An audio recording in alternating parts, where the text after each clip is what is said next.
Dear students, welcome you once again to my online class. দেখো আজ আমরা CRI TIC critic এবং CRI TI QUE critique এই দুটি শব্দের মধ্যে পার্থক্য দেখতে চলেছি। দেখো উচ্চারণগত দিক দিয়ে তো তাদের একই বলে মনে হয়, কিন্তু তাদের মধ্যে পার্থক্য আছে। ক্রিটিক কথাটার অর্থ হলো CRI TIC ক্রিটিক কথাটার অর্থ হলো সমালোচক, অর্থাৎ যিনি কোনো বিষয়ে ভালো মন্দ বিচার করেন বা দোষগুণ বিচার করেন, মূলত যিনি কোনো বিষয়ের নঙর্থক দিকগুলোকে তুলে ধরেন, সমালোচনা করেন, তাকেই আমরা বলবো ক্রিটিক।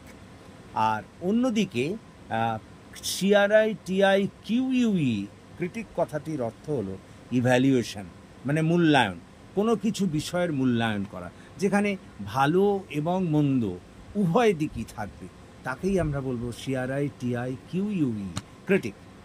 দুটো উদাহরণের সাহায্যে দুটোর পার্থক্য আমরা খুব সহজেই বলতে পারি। যেমন মনে করো প্রথমে CRI TIC ক্রিটিকের কথা বলি। যেমন মনে করো the critics are criticising the new economic planning of government of India from different aspects, মানে ভারত সরকারের নতুন যে অর্থনৈতিক পরিকল্পনা তাকে সমালোচকরা বিভিন্ন দিক দিয়ে সমালোচনা করছেন।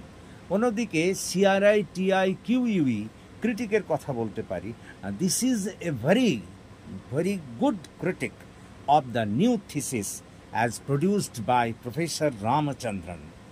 সুতরাং তোমরা বুঝতে পেরেছ নিঃসন্দেহে যে CRI TIC ক্রিটিক এবং CRI TI QUE ক্রিটিক এই দুটির উচ্চারণ এক হলেও তাদের অর্থ কিন্তু ভিন্ন।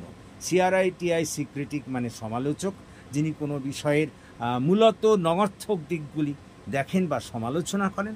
আর CRI TI QUE ক্রিটিক যিনি ক্রিটিক কথাটার অর্থ হলো ইভ্যালুয়েশন, মূল্যায়ন, যেখানে দোষ গুণ সব কিছুই কি বলতো আলোচনা করা হয়, তাকে আমরা বলবো CRI TI QUE। Thank you for watching and listening. So please comment, share and subscribe to my channel.